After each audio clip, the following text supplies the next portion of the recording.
에스겔서 26장부터 28장까지는 두로에 대한 예언입니다. 25장은 암몬 모압이 나오죠. 그리고 26, 27, 28장 세 장에 걸쳐서 두로에 대해서 예언하고 있습니다. 참 지리적으로는 작은 나라인데 영적으로는 대단히 중요한 나라가 바로 두로입니다. 그래서 26장에는 에스겔서 26장에는 두로의 죄가 무엇인가 이게 나옵니다. 두로에 임한 심판은 무엇인지 이거에 대해서 기록하고 있습니다. 27장은 그 아름다운 두로가, 성경은 두로를 아름답다라고 얘기하고 있습니다. 그 아름다운 두로가 멸망할 한 것을 슬퍼하는 애가, 슬픈 노래, 애가는 슬픈 노래죠. 에레미야 애가서 슬픈 노래가 나옵니다. 28장은 두로 왕의 교만을 책망하는 내용이 나옵니다. 그래서 이 두로가 멸망한 이유는 한마디로 말씀드리면 하나님에 대한 무관심이에요. 이기심, 교만이었습니다. 우리도 예수를 믿는다고 합니다. 예수님이 나의 구원자이고 나의 주인이라고 고백합니다. 그런데 한 주일 동안 예수님에 대해서 얼마나 생각했습니까? 나의 주 예수님을 얼마나 생각했습니까? 정말 예수님이 일주일 동안 내 마음의 중심의 주인으로 계셨습니까?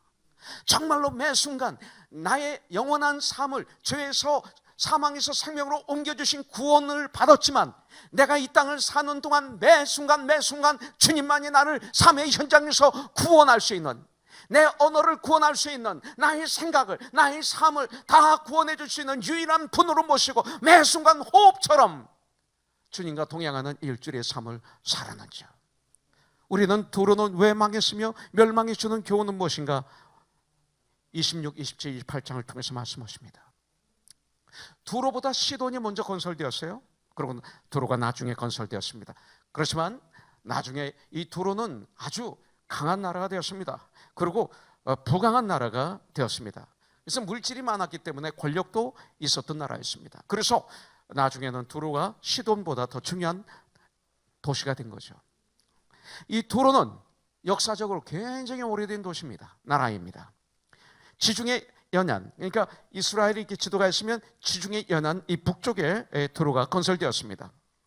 예루살렘으로부터 약 한 160km, 도로로 따지면 한 220km가 됩니다. 떨어져 있습니다. 두로는 한 도시로 이루어진 게 아니라 두 개의 도시로 이루어졌습니다. 하나는 바다의 섬으로 이루어졌고 하나는 그 육지에, 땅에 도시가 있습니다. 그래서 오늘 읽어드린 하나님 말씀 5절에 보면 바다 가운데 금을 치는 곳이 되게 하리라 그랬어요. 이건 섬입니다. 그 다음에 바다 가운데 있는 섬을 얘기합니다. 두로의 섬, 도시를 얘기합니다. 그 다음에 6절에 보면 들에 있는 그의 딸들은 칼에 죽으니리. 그 육지에 있는 두로를 얘기합니다. 그래서 두로는 원래는 섬의 나라였습니다. 그런데 우리가 생각할 때 섬 하니까 바다 가운데 있는 섬이 아니라 그 육지에서 한 0.8km, 1km도 떨어져 있지 않은 그런 곳에 있는 바위섬이었습니다. 그냥 눈에 보이면 손으로 잡을 것 같은 그런 아주 가까운 곳에 있는 바위로 된 웅장한 섬이었습니다.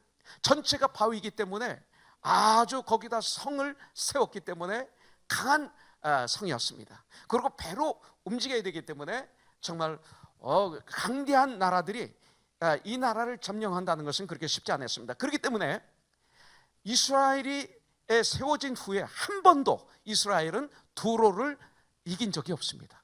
싸움에서 두로를 정복시킨 일이 없었다는 것입니다. 그것이 바로 두로입니다. 그래서 45m 정도의 높은 성을 쌓았다고 그래요. 그 섬에서는. 그래서 너무나 견고한 그런 성을 이루었습니다. 그리고 육지와 섬 두 개가 합하여서 두로를 이루고 있는데 육지의 섬도 아주 대단히 무너뜨리기 힘든 그런 성이었다고 그래요. 그래서 바벨론이 두로를 무너뜨리려고 엄청난 군대를 동원해서 왔을 때도 몇 년 가지고는 못했어요. 13년 걸렸어요. 13년을 포위하고 있었어요. 그래서 13년 만에 두로가 무너지는 것을 볼 수가 있어요. 두로는 그 당시 인구가 한 10만 명이라고 그럽니다. 그래서 섬에 한 6만 명이 살았고 도시에 또 땅에 한 4만 명이 살았다고 이렇게 말합니다. 특별히 이 두로는 지중해 연안뿐만 아니라 심지어는 멀리 아프리카까지 그리고 아시아까지 해상 무역을 장악했었더라고 얘기를 합니다. 그 당시 최고의 부를 누렸다는 거죠. 조그만 나라가, 아주 조그만 나라가. 그래서 27장에 보면 두로의 해상 무역이 아주 지역적으로 굉장히 넓었던 것을 볼 수가 있습니다. 그 다음에 무역하는 품목도 다양했던 걸 볼 수가 있습니다. 지금은 무역의 최대 강국이 어디예요? 미국과 중국이죠. 근데 그 당시는 두로였다는 것입니다. 이것이 바로 두로입니다. 그리고 다윗 왕 시절에 두로의 왕은 히람 왕이었습니다. 히람 왕. 그래서 히람은 다윗과 솔로몬 왕 시절에 좋은 친구 관계로 지냈던 히람 왕이었습니다. 좋은 관계를 이스라엘과 가졌던 것을 성경을 통해서 볼 수가 있습니다. 히람 왕이 통치할 때 그 다윗이 자기 궁궐을 지을 때 성전은 못 지었어요. 왜? 하나님께서 너는 피를 많이 흘렸기 때문에 내가 지을 수 없다. 내 아들이 지으리라. 그때 다윗이 시기 질투로 시험 들어서 그래 그러면 알았어요 하고 말한 것이 아니라 그 아들이 성전을 지을 모든 자료를 다 준비합니다. 그러면서 자기 왕궁을 짓죠. 그때 아주 히람 왕이 두로의 히람 왕이 레바논에 백항목을 보내주고 그 다음에 목수들을 보내주고 건물을 잘 건축할 수 있도록 모든 걸 동원해 줍니다. 그래서 히람 왕을 통해서 그 왕궁이 건설되는 걸 볼 수가 있습니다. 특별히 열왕기상 5장부터 7장에 보면 솔로몬이 성전을 지을 때 이 두로의 히람 왕은 너무나 중요한 역할을 했습니다. 그 성전을 지을 때 이스라엘에는 노수로 무엇을 만드는 기술자가 없었어요. 그래서 너무나 중요하죠. 제사를 드리는데 그 금쪽대를 만들고 또 제사 드리는 모든 부삽이나 물두멍이나 이런 것들을 다 만들어야 되는데 또 여러 가지 기구들이 많은데 이것을 만드는 전문가가 두로에 있었어요. 그래서 히람 왕이 그 전문가를 보내주죠. 그래가지고 성전을 다 짓도록 아주 전적으로 도와주는 장면을 보게 됩니다. 근데 여기서 중요한 것이 있는데 이 두로의 히람 왕이 이스라엘과 아름다운 관계를 가지며 진심으로 온 힘을 다해서 그 이스라엘이 하나님의 성전을 지을 때 동참을 했더니 두로에 엄청난 축복이 있었어요. 그것이 그 뒤에 일어나는 축복들입니다. 그래서 에스겔서 27장 4절에 보면 내 땅이 바다 가운데 있으며 너를 지은 자가 내 아름다움을 온전하게 하였도다. 이렇게 성경은 말씀하고 있습니다.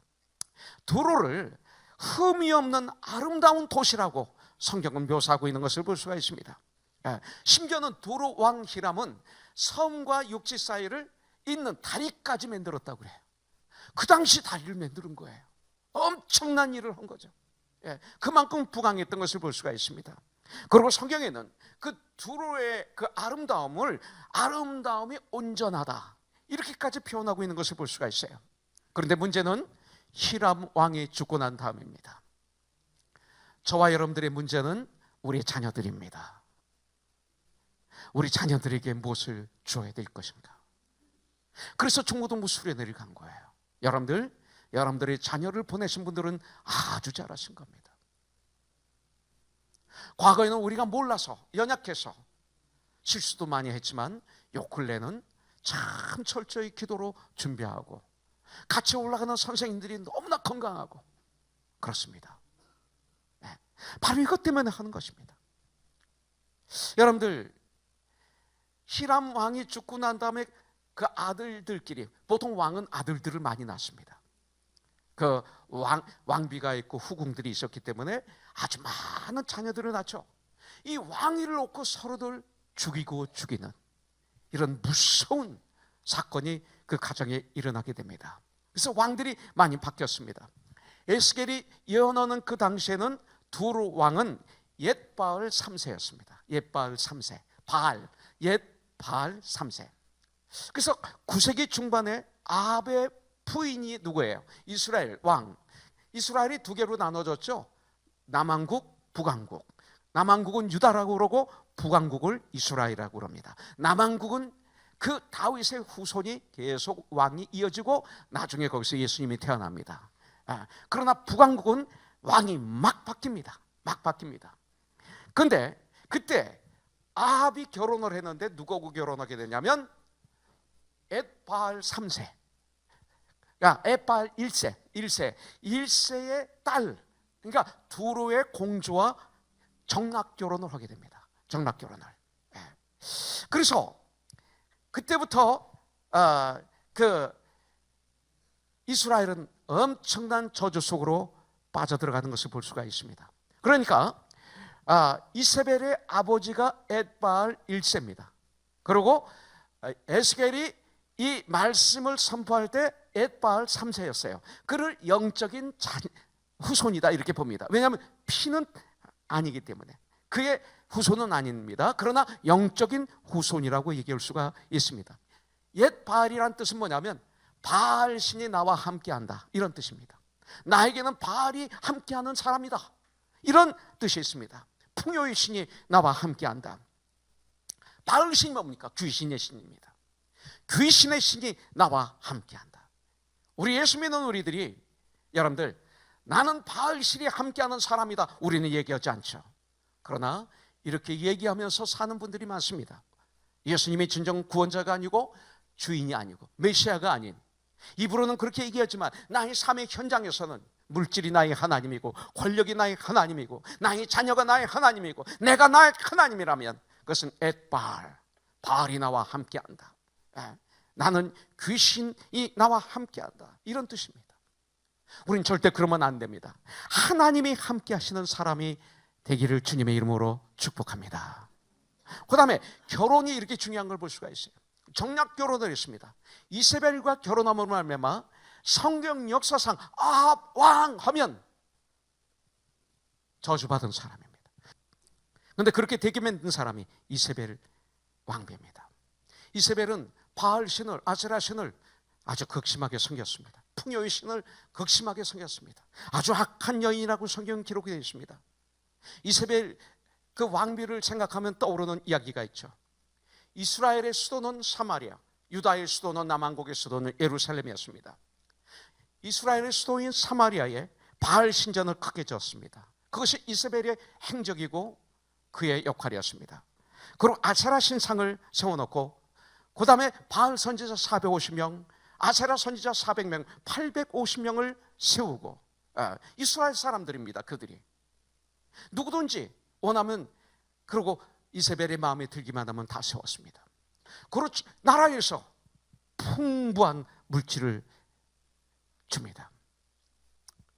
그때 엘리야 선지자가 거기 있었죠. 외로운, 인간적으로 보면 외롭고 고독하고 정말 힘든 삶을 자기가 자원해서 살아가는 엘리야, 하나님을 너무 사랑하기 때문에 그 엘리야 선지자가 지혜를 구합니다. 그래서 하나님부터 지혜를 받아가지고 갈멜산 꼭대기에서 이 바알 선지자 450명, 아세라 선지자 400명, 850명과 자기 혼자, 누구의 하나님이 진짜 하나님인가?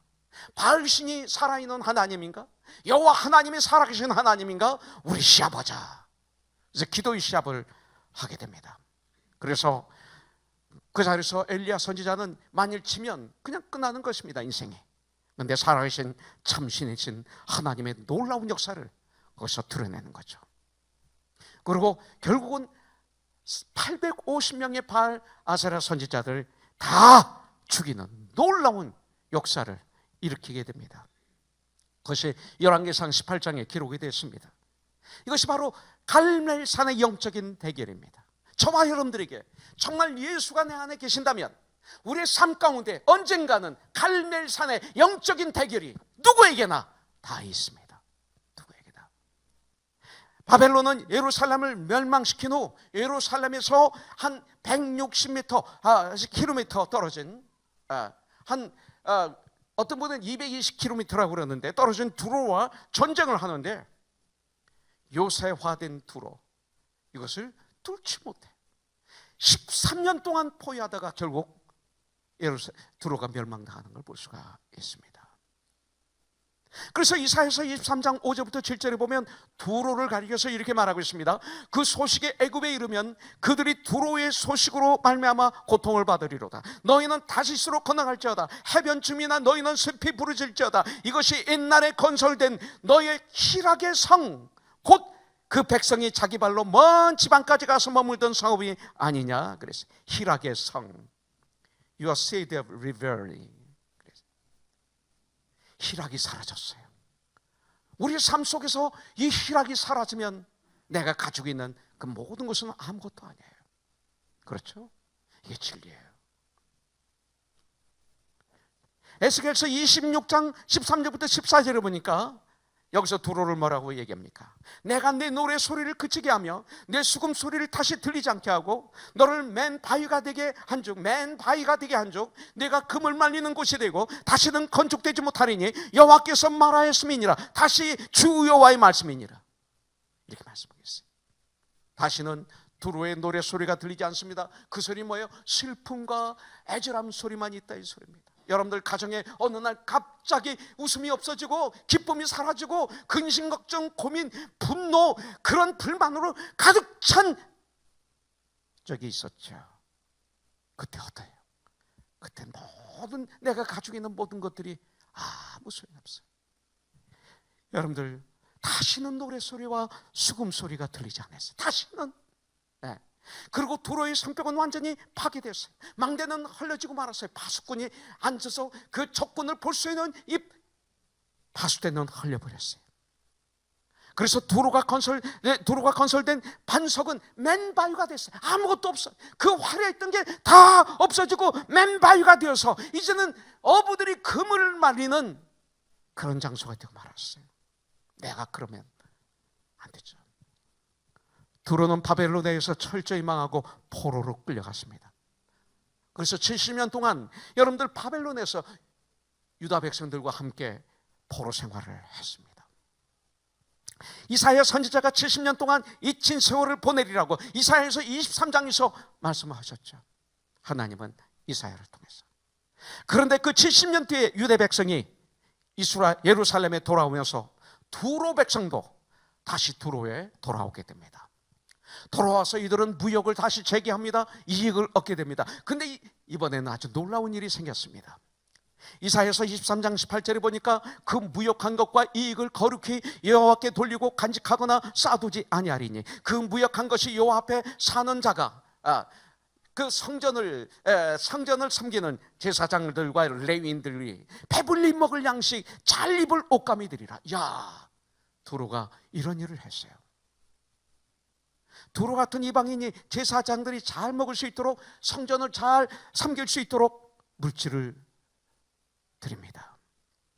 두로 사람들이 왜 하나님께 성전에 이런 물질을 드렸을까 생각해 봤어요. 한 가지 결론밖에 없어요.